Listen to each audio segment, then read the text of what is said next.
How's it going, guys? My name is John Torres. I'm friends with you on Facebook, so feel free to check out my stuff. I won't consider it creeping or stalking. Feel free to check it out. Yeah, just check it out. Let me know what you think. At least let me know what you think. That would be great. Either like it or give me some criticism or whatever you see, whatever your perspective is on what you hear of what I do or see. I'll gladly accept it. As long as it comes from good intentions, right? You're not like, yeah, you suck, okay, or whatever, those YouTube comments are. Anyways, yeah, I did a little podcast with a good friend, Curtis Weeks. Curtis Weeks. I should enunciate. Curtis Weeks. He's a phenomenal musician, and he's I think he's mostly known for his bass playing, his tasty bass playing, and his graceful drumming. You should see this guy. For me, I really enjoy his drumming the most because he's very kinesthetic. Like he dances while he plays. He's very we talked a little bit about it, but he's very rhythmic with his body, and everything else is just an extension. His hands just kind of like react to whatever he's doing consistently. There's congruency in his playing, therefore giving it some authenticity, and credibility. Watching, like, wow, this guy's really into it. He really likes what he does. And his passion is clear. It's visible. It's quantifiable. You know what I mean? Tangible. And it's impacting me, and how it's cool. So, anyways, I got a chance to okay, podcast. I guess that's the word. But yeah, I guess podcast. Yeah, and it was just it was awesome. It was my first one. It's something that I've always wanted to try. Just interviewing friends, having a conversation with my friends, with people that I respect and admire, so it makes it easier. So it was a little weird because the camera was there, the not the camera, the recorder. So there's a third variable, a third element, just kind of ominously set in the middle of the table, picking up all, conversation or candid conversation. But it was pretty good. It was a chance for me to get to know him, understand his influences, his roots. And his and what he's up to, and his plans, and stuff like that. So, and I got a chance to jam with him. So there's an interaction. There's like a pretty. It I introduced a song that I'd written and asked him to add his rhythmic interpretation of it, and it was awesome. It was awesome. I brought the loop pedal. I have a 7-string guitar because it's got some bass, some slap of the bass, and the loop pedal, which is sweet. So I got a chance to layer, to add, other sounds. Play the bass, sing, some solo over top, whatever. And I brought a little Marshall amp for the vocals, a little Fender Twin, a small one, just 112. Anyways. And he brought his snare, his kick, his hi-hat, and a ride, and brushes. He had all the sticks there, but he used brushes the whole time, which was just, watching a brush drummer for me is just, it's soothing. Like, isn't that? I bet if more drummers practice brushes in their apartments, there wouldn't be so many like complaints from tenants or whatever. You at least wouldn't have the cops knocking at your door telling you to turn it down past the bylaw or whatever. But the brushes are soothing. Drummers, I bought a pair of brushes. I don't even have drums. I just brush tables. It's gotta be here somewhere. Okay, it's just one, but here it is. Just practice swing, and it's bouncy. Anyways, awesome. Had a great time. Curtis Weeks is a wicked drummer. He's so enthusiastic. He's so He's very insightful, and he's got a great sense of humor. Anyways, that's just my perspective. I'm not sucking up. I like this guy. You know, this guy's, I've known him for a long time, and it seems like I haven't known him long enough, but for that long. But anyways, this is my first podcast. Hope you like it. Okay, let's start with a little jam. Cool. See where it goes. All right.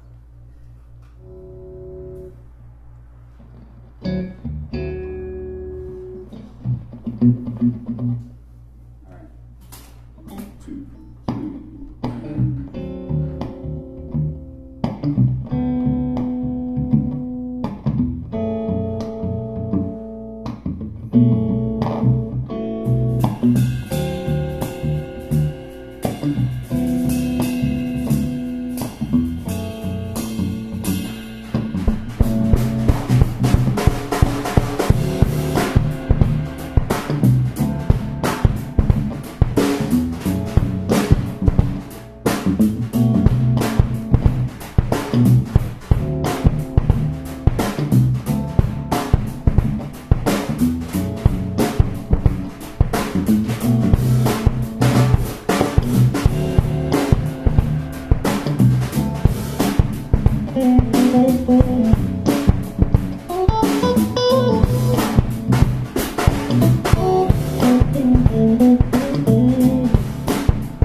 Got 100 thrones playing bloody games. Appointed nuclear weapons at the lost flame. Propaganda puppeteers with a phony smile. A trample 50 holders out of Walmart. I radio starving kids across the ocean. You ever heard of Mary Kate and Ashley Olsen? A midnight patty wax, skinny as a bone. Loving rich face, twins feeling all alone. Hey, hey. Lay, lay, lay, lay. World turns upside down. Oh, oh. Lay, lay. The world turns upside down. Oh,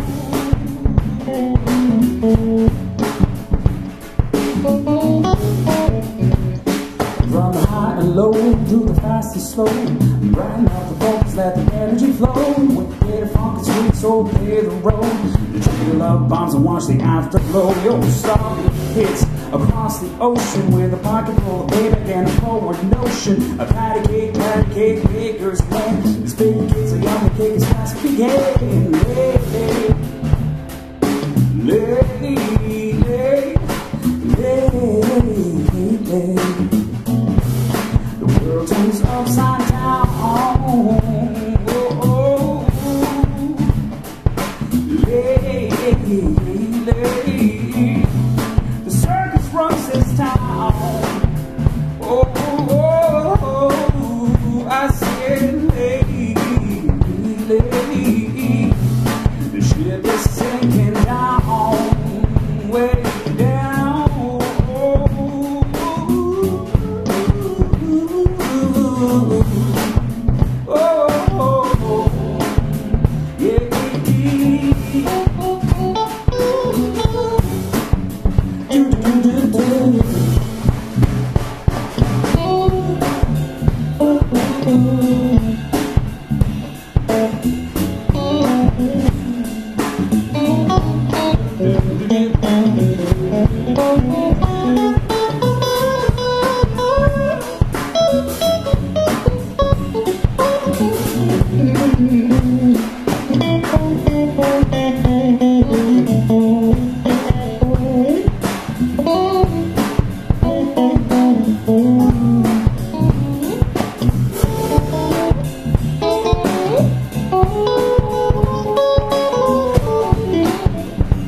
Yeah. That was fun.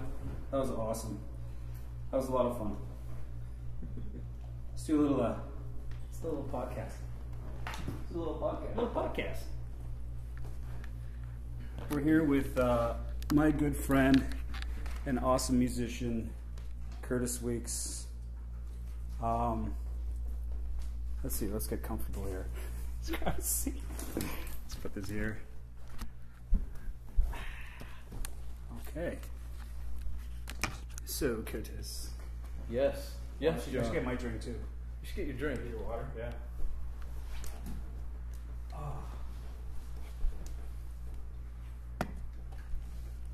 Okay, so I had an idea. I thought it would be pretty neat to, at least, I don't know, for me, I just thought it was a good idea to get together with some of my favorite musicians and just talk about music. Maybe just start out with a little jam like we just did.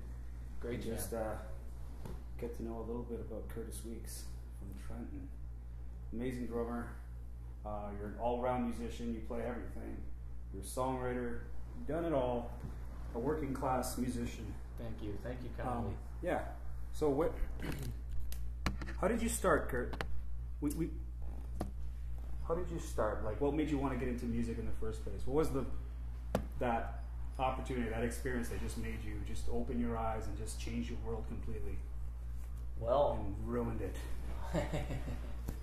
I would say family influence, really. My mother's side of the family, her brothers all had a rock band back in the 80s, the old hair band rock band. Nice. And I remember seeing them as a little kid. I mean, probably like 4 or 5, and I seen the drum set. And that's what really got my interest right there with the drums anyway. The first thing I really wanted to do was learn how to play the drums, which really didn't come for at least another 7 or 8 years before I really got to banging on the skins. Yeah. But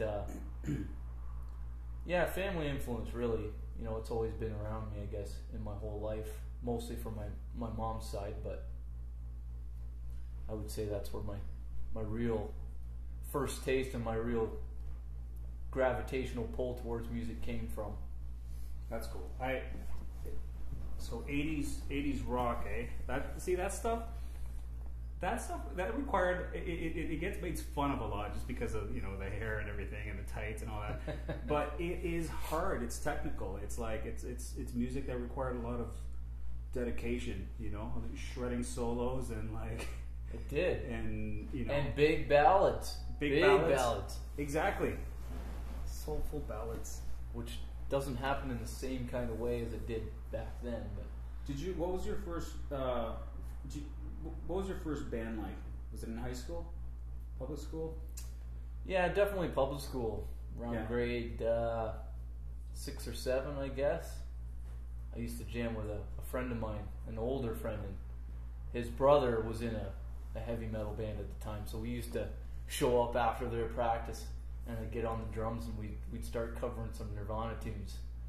And like in terms of band, I guess that was like the first real, like we were like, we're gonna go somewhere, we're gonna be something here, you know.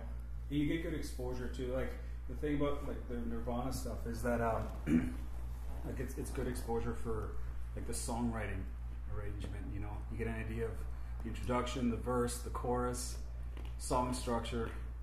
You know. I never heard Nirvana until 1996, I want to say, Yeah. or 95 maybe.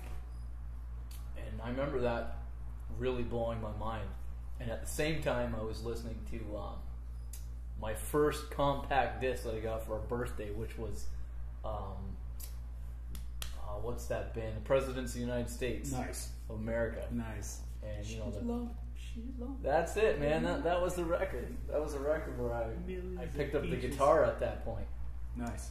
And started to try and, you know, mimic and learn those songs. And actually that's where my whole, you know, I don't read music and I don't read tabs, although you know, if I put my mind to it, I'm sure I could, but I've just always learned by ear. And that's, I used to just put a CD on and just play it over and over and over again. until I would, figure something out. See, that makes sense. I mean, that makes complete. That's how I learned too. Like, it's a very intuitive approach because, I mean, like, babies don't start off reading first, right? They start off cooing right. and talking, and then eventually You pick up on language. That's it. Before you really, I guess, get to know the grammar, you really just, just pick up on the words and start putting sentences together. And I would say music is the same way. Totally. You don't necessarily have to be able to write proper English to write English. Or even, exactly. You don't or speak it, I guess. Yeah. More really than writing, but just pick up on the music, the inflection, the accent, the rhythm behind it.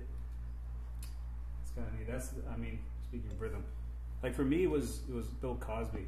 That was my introduction to music because I couldn't even. I was about 6 years old when we landed in Montreal, so I couldn't speak a lick of English. I could barely speak Spanish. I'm a 6-year-old, and I'm just learning French. So TV was like my main. I'd listen to that introduction, that Latin groove, and he's doing the faces and everything, and BB King's in the show, and I don't know. That was kind of like I used to record it too with like a double, remember those tape decks? Oh yeah, and cassette deck. With cassette the deck. On it. That's it. I grabbed the tape and put like a Scotch tape on top of my dad's like learning how to speak English tapes, and then I just record, and listen to it over and over. But yeah, I mean, in the back of my mind, I'm probably using a lot of those melodies from TV from your shows. First influence. Yeah, exactly. That's cool. What? So then in high school, what so your evolution from public school, so Nirvana, pretty Nirvana, like Green riffs Day, oriented, and then we were kind of talking about this earlier, but Korn, yeah. Korn came out, and that was a whole thing for a while. It's my Bill Cosby theme song ringtone.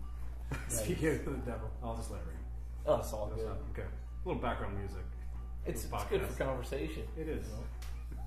But yeah, high school really led to me getting into metal, like heavily, and that's pretty much all I listened to was Korn and Limp Bizkit. Those were really big influences. Oh yeah. And then Incubus. I remember the very first Family Values tour, which I believe was '95. Yeah. Was when I heard Incubus, and that band drove me to really, really want to learn how to do creative stuff on the guitar. Yeah. So I ended up getting into that. I kind of have like a wishy-washy high school. I was in metal bands, playing guitar, playing drums. At that time, not playing bass, but lots of guitar and lots of drums in and out of bands. It's a rhythm and melody and introduction to harmony and all that stuff. From then to now is a strange journey of how I got to wherever I'm at now in this journey anyway. But even growing up as a kid, my mom, who's, white, of course, and my dad is black, but my mom loves reggae. So all the while listening to the 80s music and then into Nirvana and all that metal and all that, I always had my mom's influence of reggae. So you embraced your mom's tastes. I did. That's very wise. I did. Because I didn't. My mom brought in Gypsy Kings into the table, and I thought it was the most embarrassing thing ever. I was like, my dad would be dancing, in the background in his briefs, I'm bringing my first friend home for my first sleepover, and come on, turn that trying to adapt to the Canadian culture and not helping. But now I listen to it and I'm like, wow, that stuff is incredible. It's crazy how you overlook things, or I don't even know if it's overlooking or. You totally do, just because you don't think. I didn't think my parents were cool enough to. No, yeah, I guess. I know, like, my mom would put the reggae on, and, I hope she never hears this, but we would dance. She always had, remember you used to be able to buy those mirror tiles? I don't know if you remember that, and people always had them. We had mirror tiles, and she would put the reggae on, and we would just, dance around. And so that was your introduction to rhythm. So I guess, there's always been a real solid foundation, almost in the subconscious, I guess. Not to put you in the spot, when I see you drum, you're dancing. you're on that stool and you're dancing, and then everything else is an extension of whatever your body's doing, which is, you know, it's pretty cool because it's, you know, it's, I don't know, there's an authenticity to that. You know what I mean? There's That's good. I mean, you never really see yourself playing unless you're watching playback. But in the moment, you don't see yourself. No. Your body just, nor do you care. Yeah, it does what it does. You know, exactly. You're just kind of unleashing emotion, and you know, if you're, in my opinion, good at music in some kind of way, you're able to express yourself. Yeah. Music is an expression anyway, but you know, people that are real deep you can see the expression, the emotion while they're playing. I would say, you know, and like playing with you, I see that too. Like, especially, you know, when you spark ideas and something starts going good, you don't even really have to look at each other. You can feel the groove happening. Yeah. You know, it's like, oh yeah, that's good. That's good.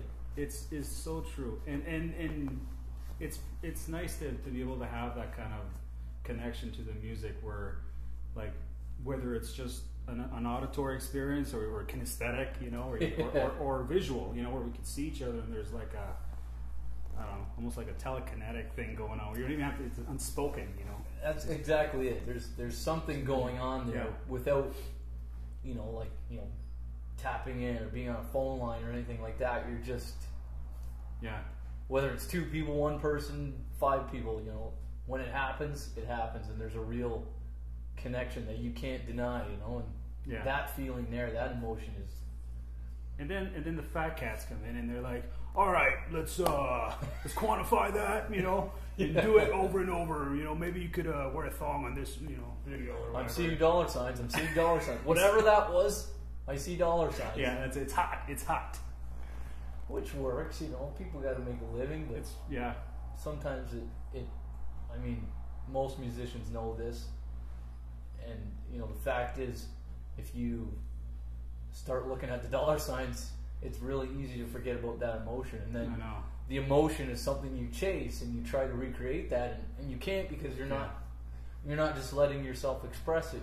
You're trying to express it when it's not there. You know, it really comes when you just let it flow. Yeah, if you will. If that makes sense. It does, and it's funny, like how a lot of people gravitate towards, you know, like a synthetic kind of, like drugs, right? Just to try to even allow themselves to open up and to lower the inhibitions to connect with an audience or themselves or somebody else. Yep. And that, you know, some of the greatest have done that, and it worked, and they had some of the greatest records, and then, you know, a lot of those same people had battles with alcoholism and drugs and came out of it, and then had another, they realized an emotion they didn't see or feel before when coming out of it. Yeah, so.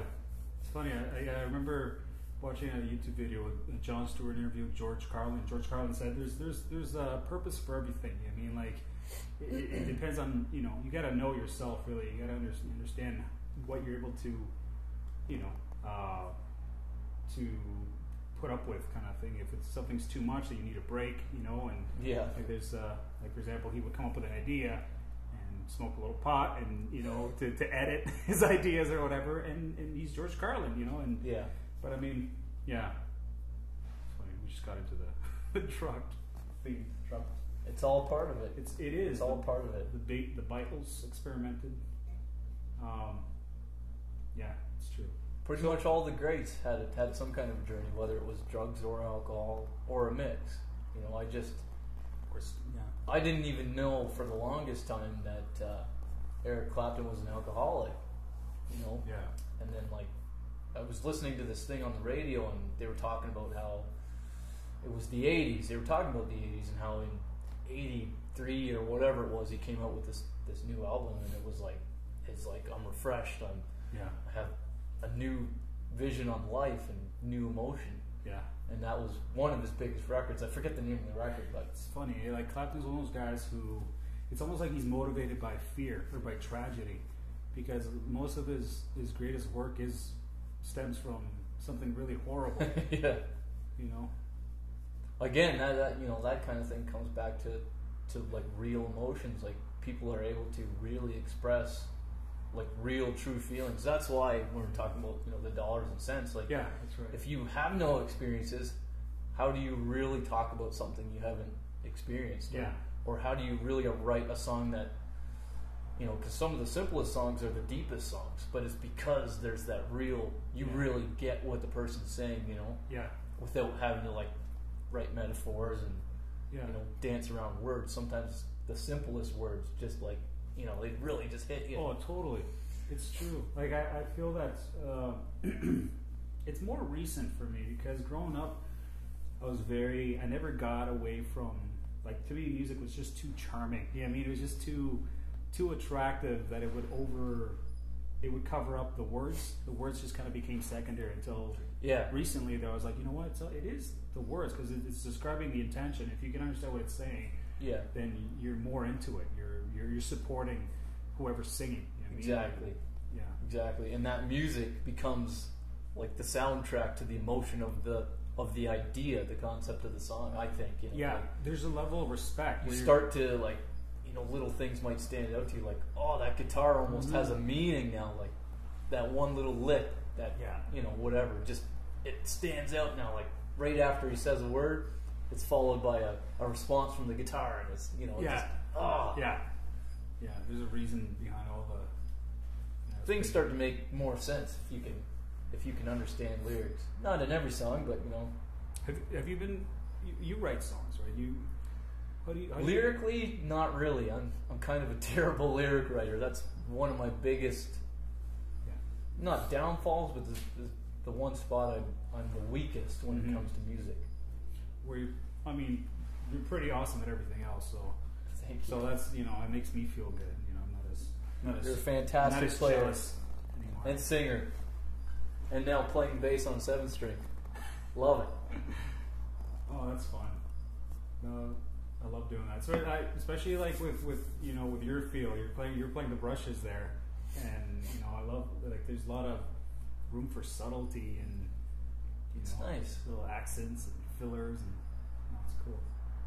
So what are some of the bands that you've played with recently? What did you learn with each one? Like, what was? Oh, that's a tough one. Yeah, I think. Over the years, a lot of, like, let's just start from, say, high school. Yeah. Those were the days where I was, you know, kind of free, and I didn't think about how music was made. I just made music. Yeah. I didn't think about chord structure or any kind of structure. It was all about, I think in those days, I was absorbing what music was about, what foundations really meant. Not knowing it, you know, because I just still freely made music. But as time went on, I slowly, and I mean slowly, it took me a long time to really realize that, like, being basic and leaving space for things really means a lot. And that all really did come through experiences with different bands. And I would say one of my biggest learning curves was with Samantha Moore at the time. You know, playing with somebody that's, you know, signed to a major label, and, you know, being 19, 20 and being really naive, thinking you made it, and all this kind of stuff really blinded me for a while on what my job really should have been, and where that project could have went if I had known that you really got to do, like, what the music says is what you do. Yeah. You know, and at that time we still didn't do that, you know. But I did learn that lesson as time went on, that, you know, when you're playing for an artist, you're really there to support them. Your ideas, your vision of their music is probably going to be different than theirs, but you still have to stick with the artist and not, you know. Yeah, it's so true. I mean, even just like trying to understand, no matter how old they are or what their background is or any kind of, you know, you really have to respect and try to understand and build rapport with what they're trying to say or what they're trying to express, right? Because they're the ones who have the responsibility of you know, stepping up to the mic. That's right. It's a vulnerable position to be in, so you need your backup to support you. And that's right. It's definitely a good lesson to learn. Yeah, that's a big lesson. That was the beginning of you know, the music business is more serious than I thought it really was. You know, when you start realizing that kind of stuff, and that being a musician really can be a job, like a fun job, but it really, when you're doing a job, it really is a job, and you really have to, like I said, you really have to support the artist. You know, like unless you're part of that whole creative team, then that's a different story. But when you're just there to play, it really helps to understand your role too, like, you know, where it fits, and it's exactly. It's almost militant, you know, to a certain extent. But at the same time, kind of is. It's But at the same time, there's like, as far as like, you know, understanding the roles and the, you know, the structure and all that stuff. But it's nice to have like enough, you know, flexibility and diversity to be able to adapt to anything, you know, that's needed. Yeah, that's another you know vein you go down as well, is like, you know, opportunities don't, you know, always come around, and the less prepared you are, the less chance you have of getting in a position like that. So, you know, you mentioned diversity, trying to be diverse, learning to be diverse takes a long time as well. Like, you know, that's another thing in that same vein again, that the Samantha Moore project opened my eyes to. You know, I was coming from playing in metal bands to all of a sudden this pop record. Yeah. So I still played the drums like a metal player, really hard, you know, thick cymbals, bashing cymbals. It didn't fit pop music whatsoever. But at the time, it didn't seem like it mattered, and it didn't seem like anybody really cared. It seemed like the project was going well. But, you know, in reality, you know, I didn't play with dynamics. I wasn't thinking about dynamics. I wasn't thinking about any of those things, about diversity even. You know? It was just like, oh, cool, I'm in this band, and bash the drums. La la la, you know. Yeah. It's funny for me to hear you say that, because like that's one of the things that I admire in your playing. It's you're very dynamic. You know, you know when to come down. Sometimes you'll stop, you know, and you let the music go, and then boom, come right in, you know, and give it that extra impact kind of thing. And that's definitely something. That's an element, something that a lot of drummers should definitely, you know, pay attention to. It's a hard thing, but the more you get into it, and the more you play with dynamics, the more you realize, like, how much more emotion starts happening when you do that. You know, like, bringing things up and down actually creates, you know, tension and just more emotion. Like, things start happening when you play with dynamics. No dynamics, you know, at full throttle, 100% of the way, it tires the ear. It's kind of like, you just, I don't know, but I would say that, especially as a drummer, that's one of the biggest things that I'm still learning to this day, even is dynamics. Who are some of your favorite drummers? Oh, that's a tough question. So many, I know. You know, like right off the top of my head, like, my favorite drummer is Benny Greb. He is awesome. And okay, he's not maybe one of the newest drummers of all time, or should I say the oldest, I guess. He's you know, more from our generation. Yeah, he's pretty young. But he just, I don't know, he has a style and a feel that I really connect to, you know. And I've tried to listen to, you know, Zeppelin records, because I know people always go John Bonham. Yeah. And don't get me wrong, of course he's an amazing drummer, but I don't get that same feeling that other people do when they talk about John Bonham and Led Zeppelin. I like Led Zeppelin. I love that feel as well, but I don't get that. Like, when I see Benny Greb play, I go, oh man, like, I gotta go right home and try that groove, you know. Like, I need to figure that out, kind of thing. That's cool. But, you know, like, there's so many websites, there's so many drummers that, I don't know, that's a tough one. I do a lot of YouTubing. Guilty pleasure. I get lost in YouTube. Like, I'll start off, sometimes I'll, you know, day off, and I'll start off at 6 just looking at, you know, I don't know, stupid videos like Funny Cats or whatever. And then I end up in something really obscure, like, you know, I don't know, dimensions and I know what you're saying, because YouTube can go anywhere. Oh my goodness. Yeah. You click on one thing, and then you see the list on the side, and you go, well, that looks interesting. Yeah, the related let's videos. give it a shot. Yeah, totally. You know? That's cool. So, is there anything that you want to plug? Anything that you're Goldman or I am any currently playing with Chris Koster's group, and that's Beginner's Guide to Endings. Yeah. Fantastic rock band. Speaking of Led Zeppelin, not that that project's like Led Zeppelin, but we cover a couple tunes, and man, do we ever rock them. Yeah. But yeah, we're going into the studio in May, and going to be recording a new record. And I really don't know the release date time on that, but Do you guys have a web? Is there a website or anything? I should know this, but I don't know. Our viewer to log into or check out. I'm really not sure. I know that's terrible. You could Google it, that's for sure. There's YouTube videos of us playing, and I don't know what you'll find if you Google, but I'm sure you'll find something. Sweet. And then I'm also playing in the country band Small Town Pistols.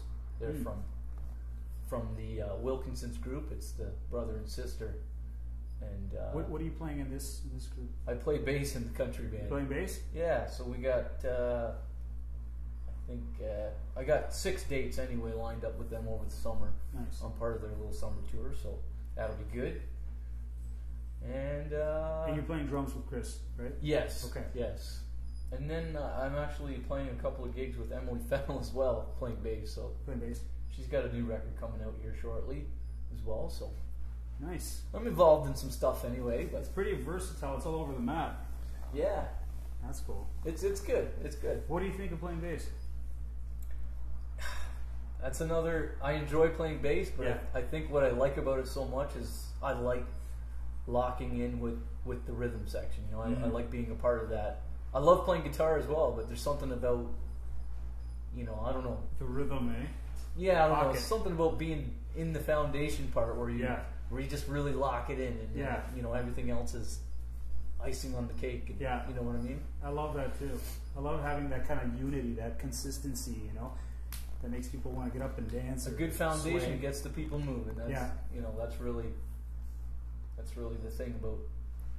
If you got a good rhythm section, everything else on top is gonna, you know, if it's supported well, it's probably gonna sound amazing.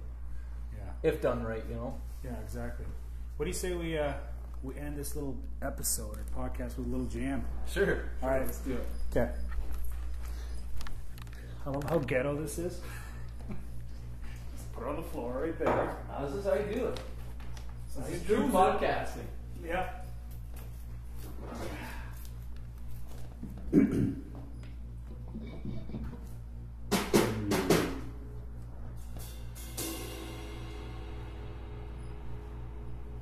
Do you wanna try the first song we did?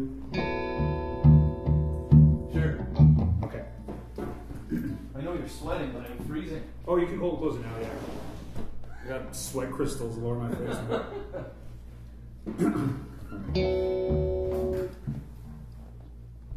Ready?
Feel the swing of the sway. The beat is smoothly vibing forward this way. Room check. Test the mic with a rhyme. To leave these words inside the canvas of your mind. Testing 1, 2, 3, folks, spreading frequencies, so make it audible to boost it, test the pulse to loop it, flow, drop it down, kick it to the quarter notes, tuck and roll, rock this bowl, grab it to the twos and fours, take it as it is, still make it pop in his high, let it all unwind to leave it all behind, by shaking, baking, raking, baking, singing, popping, locking, soul, taking, sipping, making, caking, rocking to some rock and roll, boom, snap. I feel the swing of the sway. The beat is smoothly vibing forward this way. A room check. Test the mic with a rhyme. To bring these words inside the canvas of the mind. Testing 1, 2, 3, 4, spreading frequencies, so make it audible to boost the decibels, so loop and flow, rock it down, kick it to the quarter notes, tuck and roll, rock this bowl, clap it to the twos and fours, take it out as is now, make it pop in his high, let it all unwind to leave it all behind, by shaking, baking, raking, baking, singing, popping, locking, soul, taking, staking, making, caking, drugging to some rock and roll, boom, snap. Feel the swing of the sway. The beat is smoothly vibing forward this way. Room check. Test the mic with a rhyme. To breathe these words inside the canvas of your mind.